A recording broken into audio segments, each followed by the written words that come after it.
Welcome to the Underground, the Steel City Underground, the black and gold standard for Pittsburgh Steelers coverage.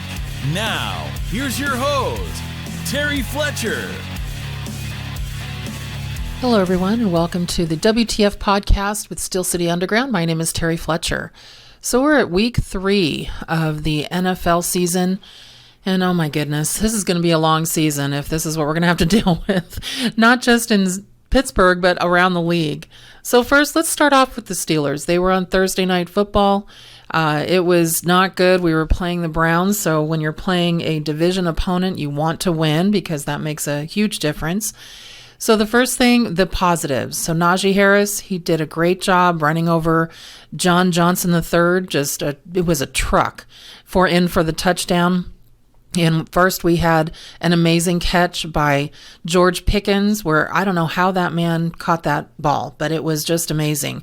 And the fact that he was frustrated with Mitch Trubisky, just like the rest of us, not finding him open down the field on several occasions, it's going to be a long season. The biggest thing that killed us, and this I think was the turning point of the game and the WTF moment, was we had an ineligible man down the field on third down, and we allowed too many big gains for the Browns on third down. Mitch did move for a rushing touchdown, but he's not getting any passing offense at all. And then we had a fourth quarter meltdown. I don't know what Canada's doing up there in the booth, but running the ball on first downs for no gains with no play action at all. And how many 3-and-outs do we have that were 47 to 50 seconds? I mean, come on, you're allowing Chubb and Hunt 5+ yards on every play each. This is just a disaster. So I see Tomlin saying, oh, well, Mitch is getting better every game. Not with that offensive coordinator. I mean, WTF, we either need to get Kenny Pickett in where I think he is more just based on preseason football. He's more to say, yeah, I'm going to figure out what to do here instead of listening to Matt Canada, which I know that's probably not the thing to do. But Mitch, to me, is not the answer. I don't see him back in 2023 season. And right now, I see Tomlin having a losing season if this continues. So it's really sad just to see what's going on there. Let's move to the Miami game. Miami versus Buffalo. Well, of course, everyone wanted to take Buffalo, even though both teams were 2-0. But Miami, basically, there was a field goal in the end zone, kicked his holder in the butt, and the ball went in the air, and no field goal, safety, 2 points, and time runs out in Miami. And they end up beating Buffalo 21-19. Lots of heat exhaustion, but the butt, we always make, comments about the butt fumble. Well, this was a butt kick. But the heat exhaustion in Miami, 90 degrees with humidity, IV fluids for a ton of players. One of the funniest WTF moments in that game had to be on the Buffalo side. So at the end of the game, Josh Allen ran out of time. I think he had 14 seconds left to run up and spike the ball. No timeouts. And his offensive coordinator is up in the booth looking down on the field. Well, he decided to beat up his equipment when he realized time just ran out. So his Surface tablet, his headphones, his microphone, everything just was broken. So you can throw tantrums, but that's not going to get the job done. It is absolutely crazy what's going on in the field. The Vikings beat the Lions in the last 45 seconds. Goff throws a Hail Mary, and of course it was intercepted. He is who we thought he was. Chiefs lose to Indy, but here was the interesting thing. Chiefs had a major implosion. There's no other way to really say it. The Chiefs just had an offensively bad game. And how do you even say that with Patrick Mahomes? Their special teams play was an absolute disaster, trying to fake a punt, or I should say fake a throw. But they had a missed extra punt. They had a missed 34-yard field goal. It was not a kicker's week, and you're going to hear that with a lot of teams this week. And Kansas City, 20-13. It would have given them a lead of 20-13 if they had made that. They also called for a fake field goal on the 4th and 11 that had no chance of succeeding. And then Sky Moore also muffed a punt, is what I meant to say, that gave the Colts the ball on the 4-yard line. So, 2017 over Kansas City, it really was sad. Now, the Colts weren't perfect either, but they took advantage of every mistake the Chiefs made. I mean, if I was grading this, I would have given the Chiefs a D-. It was the worst game I've ever seen them play, so talk about an implosion. But here's some things that you need to be aware of that are definitely some controversial issues that are happening. So Mac Jones can miss some time. In the fourth quarter, he injured his leg, and according to multiple reports, he has a high ankle sprain. So guess who may enter the field? Did you know that Brian Hoyer is still playing? Yes, the backup to the backup in the Patriots area, and that was from when Tom Brady was even there. But here's a controversy, and if you saw the game in Miami, this is really, again, the Bills, this is really interesting. So Tua, their quarterback, appeared to suffer a concussion in the first half after he really slammed his head and the back of his head on the turf.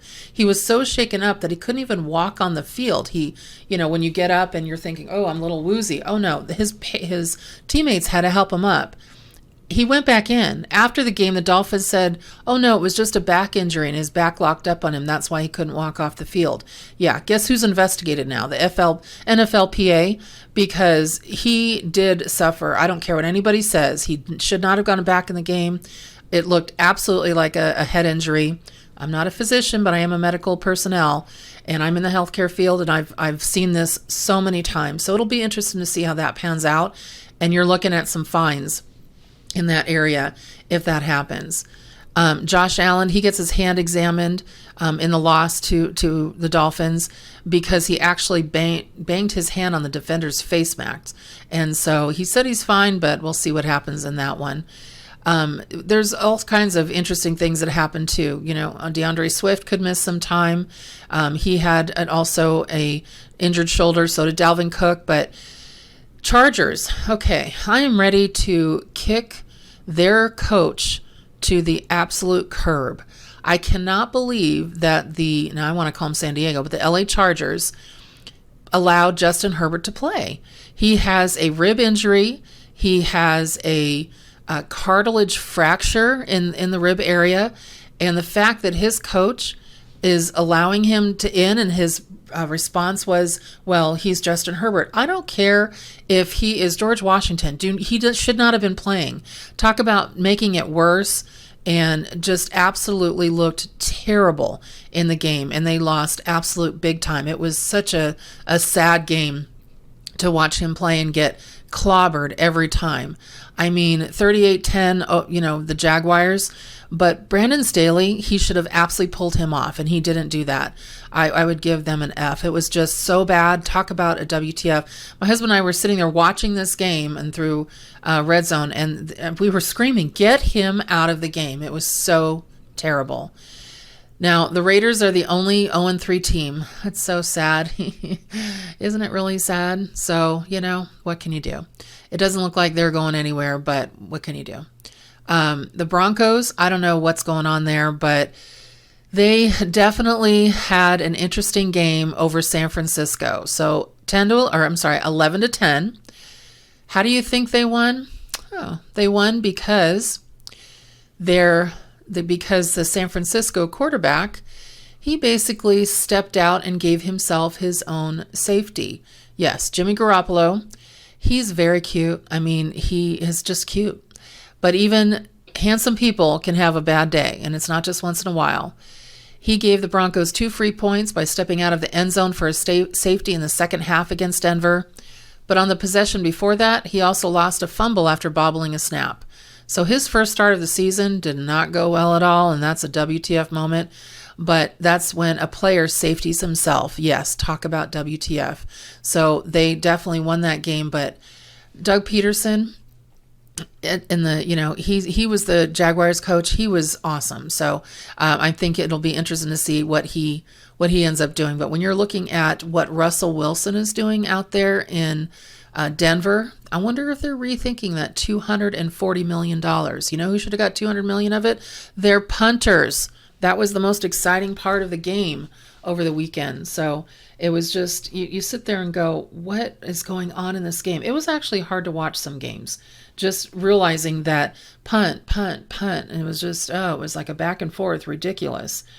The Bengals, they get their first win over the New York Jets. Please, people, calm down. It's over the Jets. Flacco at the helm. Come on. All of a sudden, they're like, oh, they're 1-2, and guess who's also headed to the Super Bowl? Stop. They're not headed to the Super Bowl. Atlanta in Seattle. Now, I really like Mariota. He leads the team. Great kid. I just like him, and I'm so glad he gets to actually start. But there was, this is the WTF moment in Atlanta, there was a unauthorized drone on the field. I wonder if Bill Belichick knew. No, just kidding. Anyway, the unauthorized drone on the field, and they had to clear the field for safety for the drone. So that was super fun. Green Bay, Tampa. So, Aaron Rodgers beat Tom Brady. Tom had a really tough game. Now, he didn't have Mike Evans, one of his receivers, because of the brawl the week before. So he was a little bit thin there. And also Rodgers threw 2 interceptions. Very tough game. But Rodgers' hair, he needs to fix his hair. During the interview, I mean, what are you doing? Was it a ponytail sticking out to the side? Yes, I'm female, but you need to look good for the camera. Stop. WTF. I just want to go back to the San Francisco Broncos game for a second. If the safety wasn't enough, 10 punts for San Francisco. What the football? 9 for Denver. Ooh, there you go. Wilson was terrible. First third down conversion for San Francisco was in the fourth quarter, and Russell Wilson had 87 yards until the second half. And it was just awful. The crowd is still doing the countdown of the clock, and one of the worst games to watch, and it was a nighttime game. So talk about getting very frustrated with the fans on that one.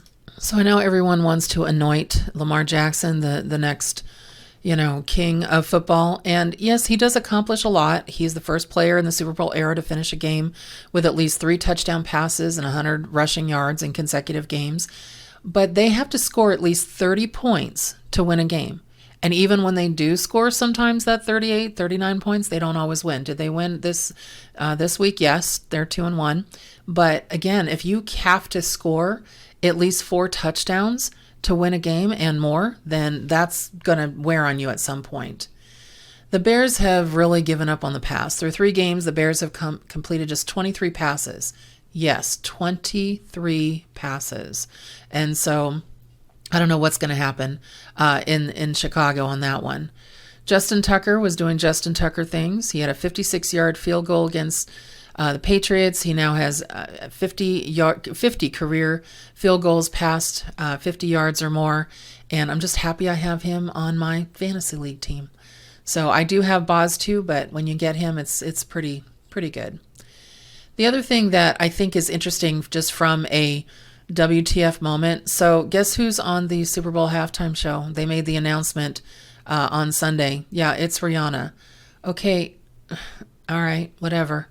Why can't we have somebody that everybody appeals to? I'm just not. Okay. Yeah. All right. Well, you know what? Move on.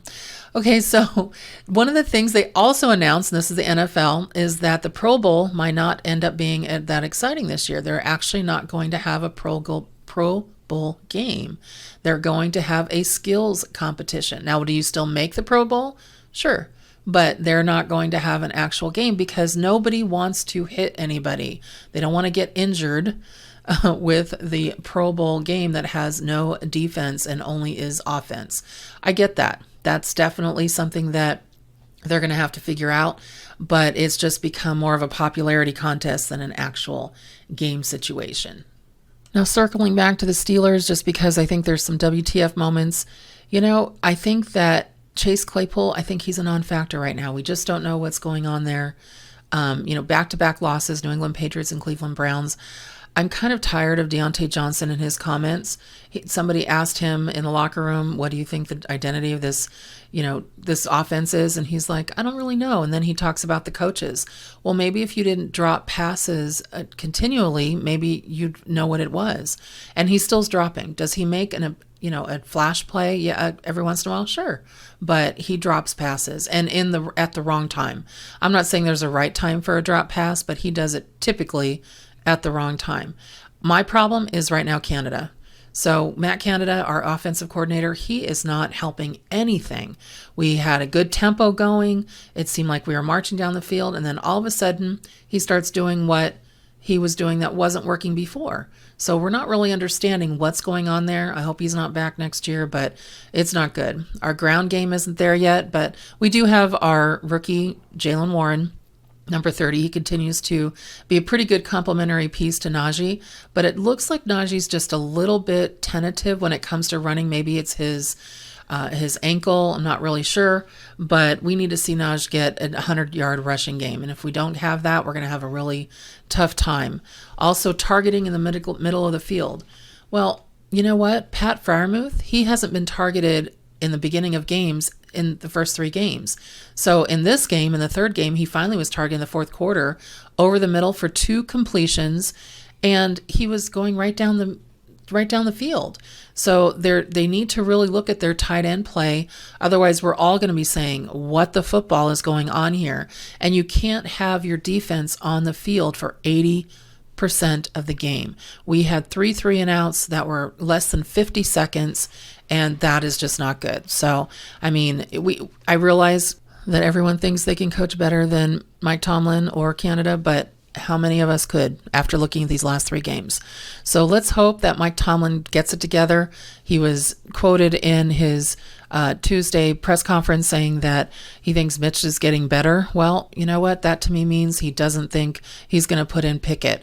So I'm very frustrated with in a what the football moments, thinking, what is it going to take? We've had 10 days to prepare him. Didn't you see preseason? I mean, for me, I don't know how Trubisky won the job over even Rudolph. At least he has some vision down the field. He may not have the peripheral of people coming at him, but at least down the field. Mitch knows who's coming at him, but down the field, he has no clue. So I'd like to see a change. We'll see what happens. But until next time, this is Steel City Underground WTF. Have a great day, and we'll see you week 4. We would like to thank you for listening and remind our listeners to follow us on social media and our website, www.steelcityunderground.com.